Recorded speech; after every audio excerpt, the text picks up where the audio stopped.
Welcome to Thursday Thoughts, your weekly dose of real, honest conversation on all things personal growth. These are the chats Lucy and I love having every week over on Instagram. They're unfiltered, unedited, and always rooted in practical tools and a dose of inspiration. Let's dive in. This is your one. We're going to talk about. You begin.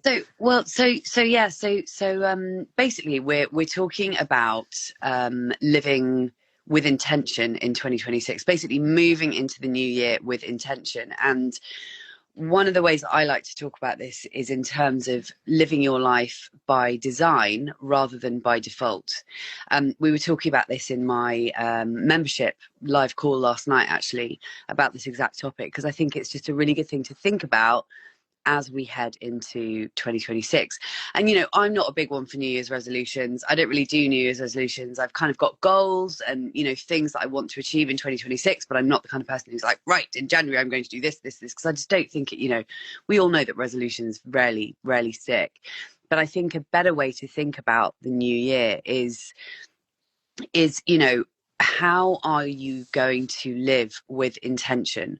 And because ultimately, if we are not living our lives by design, then life is controlling us. If we're not intentional about how we're going to spend this next year and what we want to do with it, who we want to become, if we are not intentional about that, then we just by default end up getting kind of tossed around by the waves of life, and we are not in control. And you know, I most certainly know what that feels like, because I feel like for many years, although I had, you know, yes, I was being intentional about certain things, but more than that, I was just kind of, you know, I was just kind of going with the flow in a way, but not in a good way. I was just sort of seeing what happened, and I just wasn't being intentional about my life. And I think this is something that actually it's so worth having this conversation, because it's something that's so worth thinking about. So, you know, for example, on the call last night, we were talking about what do you want 2026 to look like? And I sent out an email the other day, which was basically about how, you know, the next 12 months are going to pass. The time is going to pass anyway. The question is, what are you going to do with that time? Because ultimately you could, like we were talking about somebody last night starting to take up a musical instrument. So, you know, let's say you want to do that. Well, you could, if you wanted, spend 30 minutes or 20 minutes every day practicing a musical instrument. And if you did that at the end of 2026, you're going to be pretty good at that instrument if you consistently practice. That's so, you know, you could literally spend 20 minutes or half an hour a day. If you do that with intention for the next year, god damn, you're going to feel fucking amazing when you get to the end of it. Or you could not do it. The time is going to pass anyway, so how are you going to use it? So I just think it's really worth thinking about designing the next year. Doesn't mean you have to have it all planned down to a T. I don't, but I do kind of know where I want to go, and I know what I want to achieve. I have direction. I think so much of this is about having direction. It's something I've become completely obsessed about, because I think, you know, my audience is single women, or largely single women, but whether you are single or not, and you and I are obviously, you know, very different in that respect, but we all as human beings, I think we need direction in our lives. So this is essentially what this is about. It's like we need some kind of direction, because, you know, like, as you know, Polly, whether you're married with kids or whether you're single, you know, those things aren't necessarily going to fill your soul. We all need something that is going to fill our soul. So yeah, I just think it's a conversation worth having. Sorry, I think I'm being very waffly this morning. But it's all good. It's all good. Yeah, it's really interesting, because I'm actually doing a workshop on Saturday for people to come along to really feel into their vision for the next year, kind of leave this, kind of really get clear on what they want to bring in to the next year, and then get really clear on how they want to feel, how they want to be, who they want to be, how do they want to become, rather than the specific goals that they want to achieve. Yes, we've all got specific goals we probably want to achieve, but in order to achieve those, we've actually got to do something different, because if they haven't materialized already and you've tried before, then something's not matching up with you being able to achieve those goals.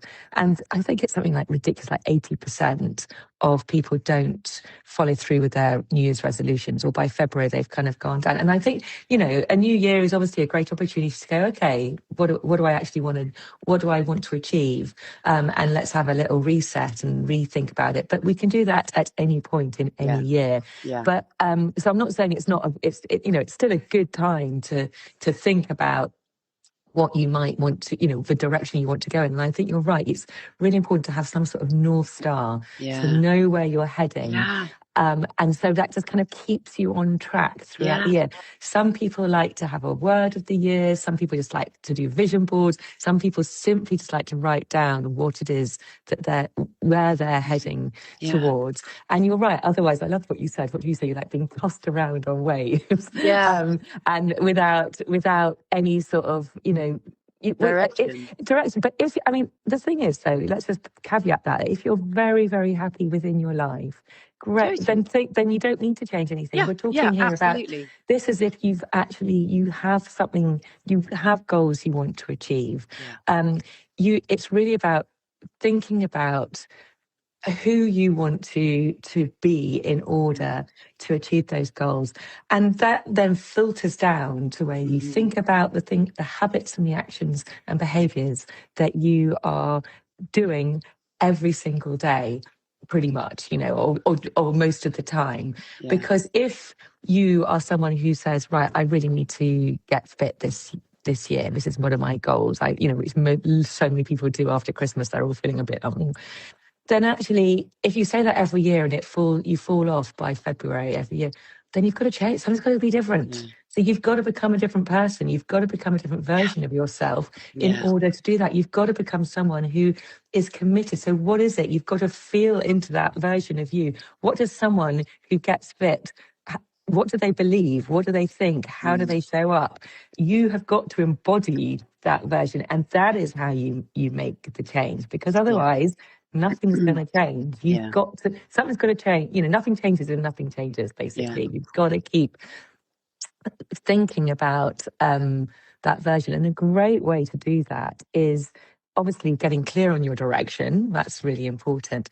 But then really sort of, I love these sort of exercises of really feeling into that version of you that is going to achieve that. I was wondering, Lucy, for you, what do you do? Do you do things like vision boards? Do you set yourself goals? Do you have a word? Do you do all these things which you often at this time of year you see being bounded around?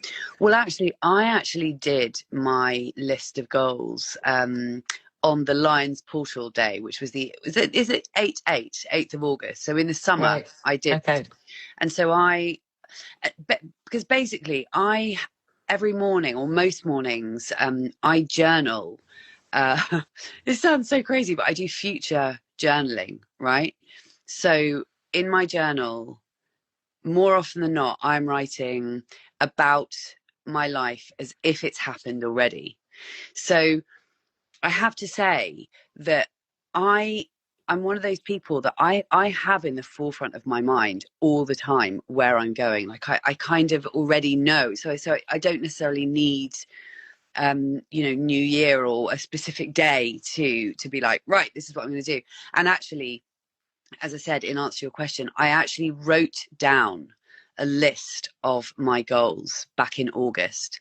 So I'm sort of already working towards things, so I kind of know. But so I won't be doing some kind of ritual on New Year's Eve or New Year's Day, but what I tend to do is every day I am journaling from the future me. So for example, things like, I am so grateful that now I am living in my beautiful cottage, blah blah, or whatever it may be, you know what I mean? So it sounds bonkers to some people, but I've been doing future gratitude for quite a long time, and I absolutely love it, because as you and I both know, and you were just talking about getting into the feeling of who you need to be, and you know, the way that you and I have talked about this before is like, we have to embody the future version of ourselves, because ultimately it's, you know, it's not I'll be happy when. We all think, oh, well, when I get this, then I'm going to feel like this. And it works the other way around. We have to become it now in order to attract the things that we want into our lives. We've got it so backwards. We think that once we have the house, or once we have the partner, or once we have the baby, or whatever it is, then we're going to be happy, whatever that may be. But actually, the way that we want to be thinking about it, the way that it genuinely works, and this is in my experience as well, is when we get into the feeling of what we want, or the things that we desire, and we get into the feeling of that now, that is when you start pulling those things into your life. So, you know, and you and I've talked about this before, it's embodying that future version of you. And when you do, or I find that when I do future gratitude every single day, it's like every day I'm getting excited about the things that haven't happened yet. And yes, it might sound a bit delulu, but quite frankly, I feel like with this, you know, the work that you and I talk about all the time, like manifestation and all of this kind of stuff, you got to be a bit delusional. You got to be a bit delulu. There's nothing wrong with that. You know, I think so much of this is about belief, you know, and when it comes to setting goals at New Year, and when it comes to anything like that, we have to believe that we are capable of doing the things that we want to do. We have to believe that we're, so, you know, going back to your example of sort of health and fitness, if you don't actually believe that you are the kind of person that is going to get healthy and fit, then you're not going to do it. So you do have to embody that version of you. You have to start leaning into to the, you know, we talk a lot about inner work, don't we? Ultimately, as you just said, if nothing changes, nothing changes. But ultimately, any change starts with you. It starts with you. You know, it starts from within. Like, it's all a freaking inside job. Like, it really, truly is. So anyway, I just went off on a complete tangent, but yes, I write things down. And also I do have an electronic vision board. I need to sort of update mine, because I've got mine from last year and I have it on my laptop. So every time I open my laptop, and I also used to have it on my phone, but I don't have it on my phone. I have a picture of my cat on my phone. But I have my electronic vision board on my laptop.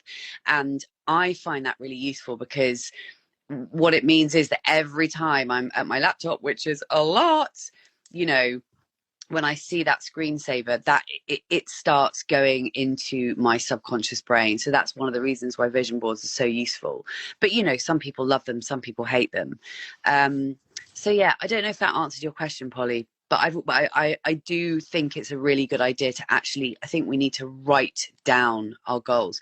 And actually, sorry, that one thing I forgot to say, there is research, don't ask me to quote it, but there is research that shows that people who actually write down their goals are more likely to achieve them. Mm-hmm. So writing them down is really worth it. Yeah. And now is a really good time to do that, you know? Yeah, yeah. Yeah, I mean, I think you are a really good example of how to do it. I am not probably as clear, perhaps, as you, which is perhaps, which is something which I feel like is something I am getting much better at. In terms I think you've almost got to get obsessed. Yeah. Got to get obsessed. Yeah. You know? So, you know, because actually I am so bloody grateful for everything I have. I have a lot of what I feel like my life is pretty bloody incredible. I am so lucky for everything which I have.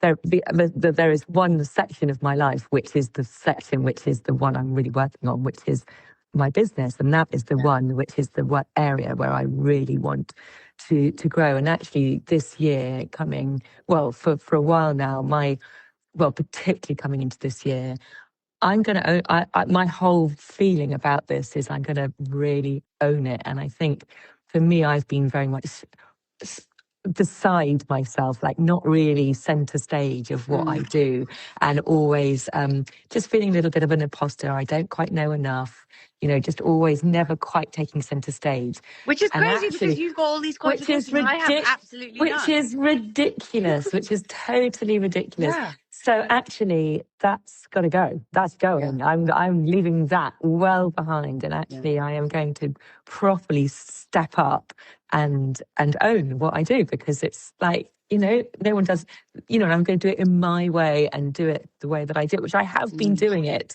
I've been doing all of that, but slightly under the radar, because that's kind of made me feel a little bit more comfortable.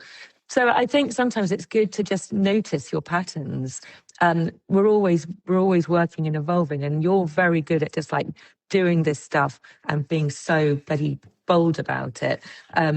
I do it, but I do it in a kind of quieter way. I do journal, but I probably don't do it every day religiously, obsessively. I do future journaling. I do all of these tools that you're talking about, but I'm not quite obsessive about it as you are.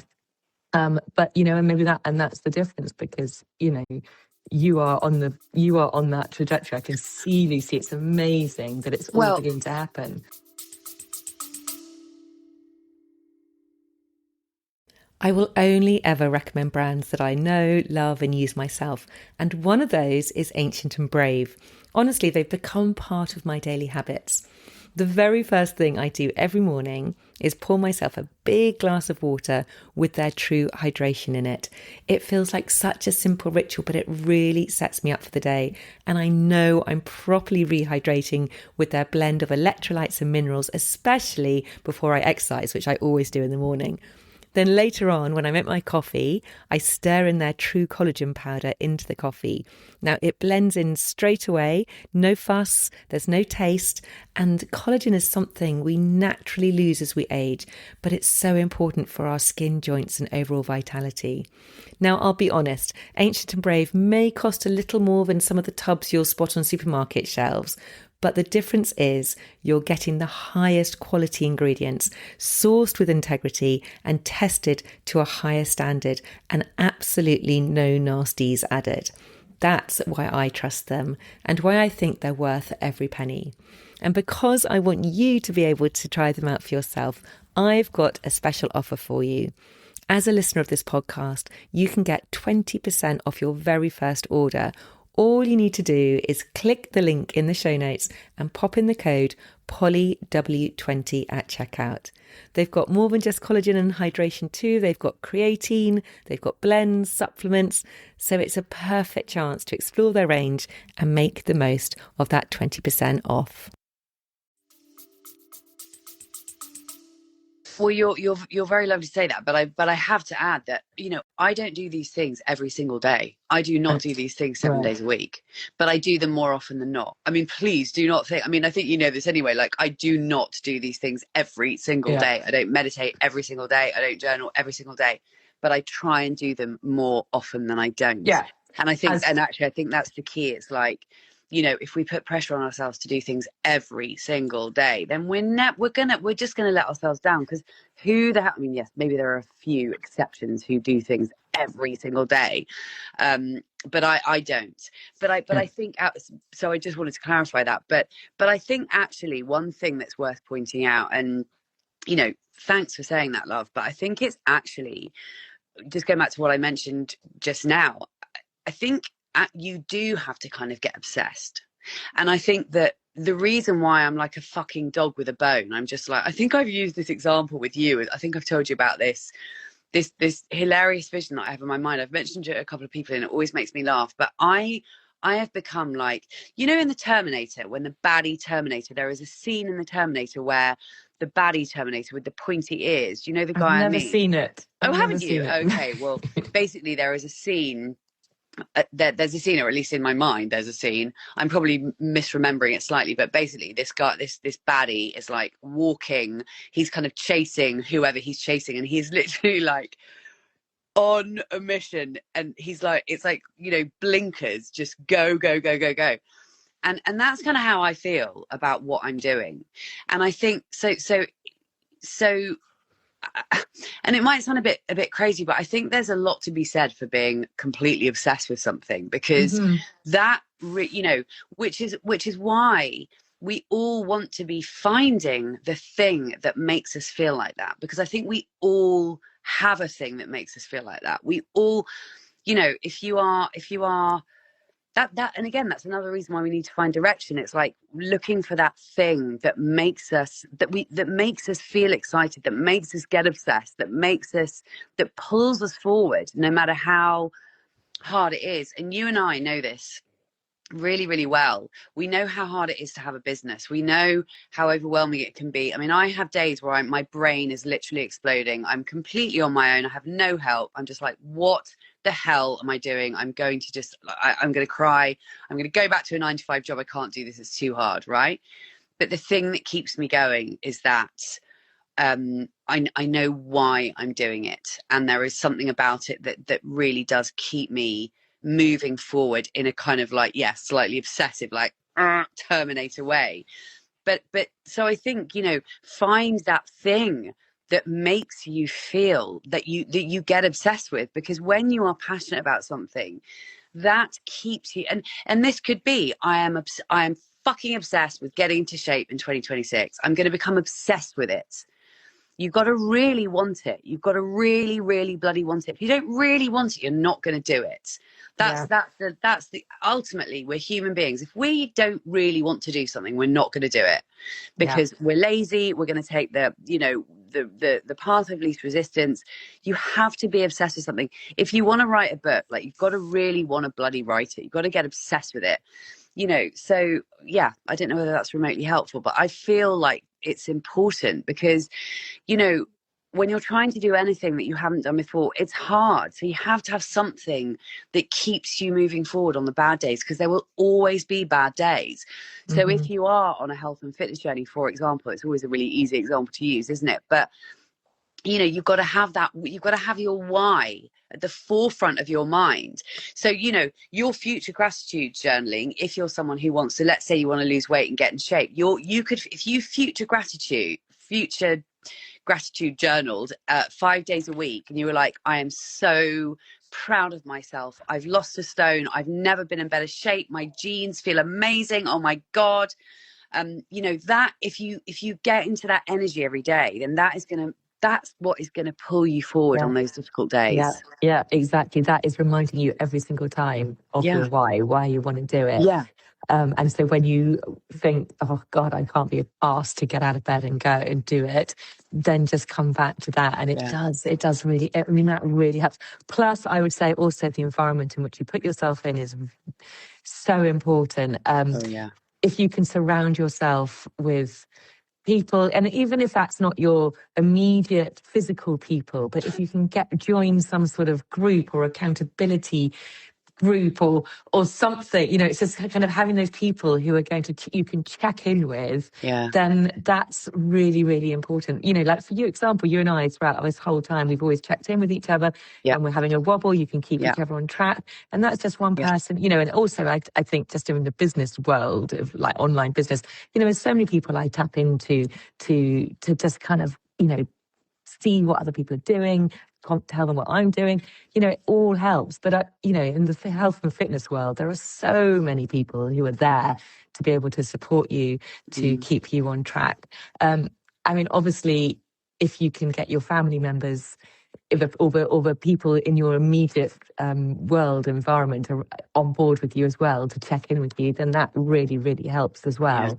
Because what you don't want is someone going, oh, don't worry about it, it's not important. Or even worse, actually just saying, you know, questioning what you're doing. So those are the kind of people you've got to try and somehow block out and find your people who are flying your flag and championing you, because it makes a huge difference. That's such a good point, Polly. And I think we all can relate to what you just said there about those people. And oh my God, have I been there? I've been that person going, no, don't worry. It's well, fuck it. I mean, I was the queen of fuck it, you know, but for years, like, oh, never mind. But you're so right, because when if you are surrounding yourself with people who just aren't really that bothered, and you know, I think, I'm sure you and I have talked about this on here before, but we want to be getting ourselves in rooms, or not necessarily actual physical rooms, you know, metaphorical rooms like Zoom rooms, whatever, with people who are a little bit further than us.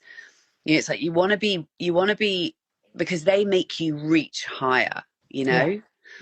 Whereas if you're sort of surrounding yourselves with the same old people who are doing the same old things, then guess what, you're gonna carry on doing the same old things. If you want, and again, if you're happy in your life and you don't want anything to change, then, you know, this is completely irrelevant. But if you want to up level your life, and if you want to do something different, and if you want to make changes, then it's really important to have and those people can be people that you're following online. For you and I mean, certainly for me, a lot of people over the last 5 years who I have learned so much from and who I've kind of used as my kind of mentors, I've never bloody met them. They're people I've found online. They're people who I follow. They're people who have podcasts. They're people whose books I've read, or whatever it is.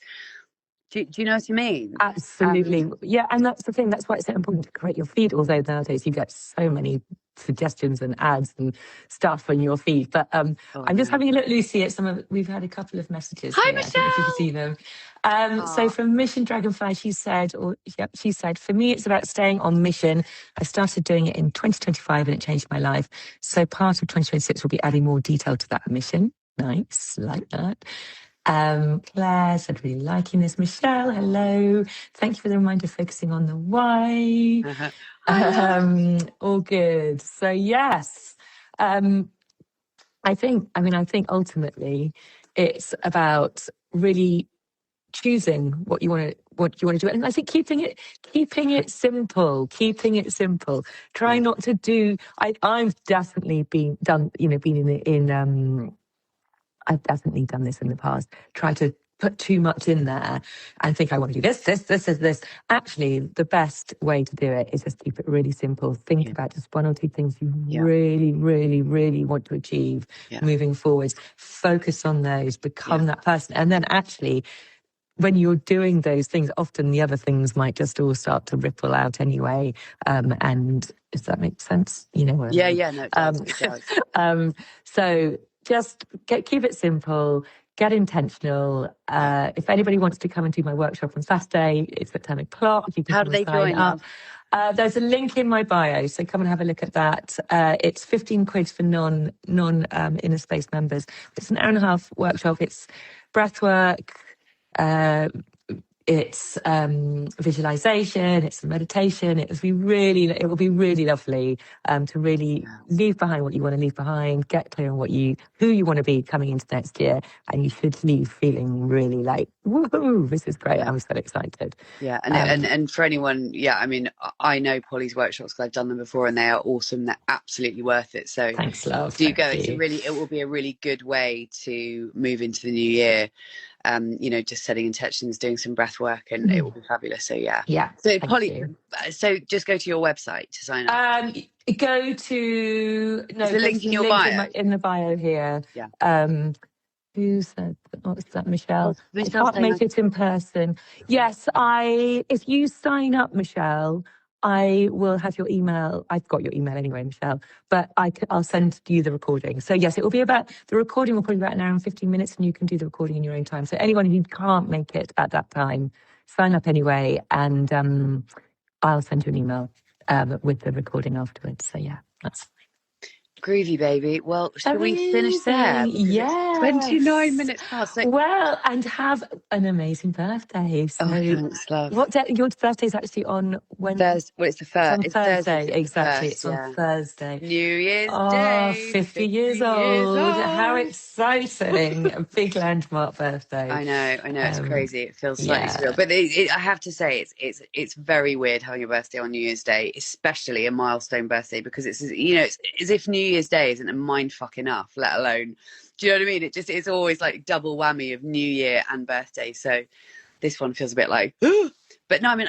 to be honest, I feel really good about it. I don't feel particularly phased about turning 50, but having said that, there is a part of me going, I'm sorry, what?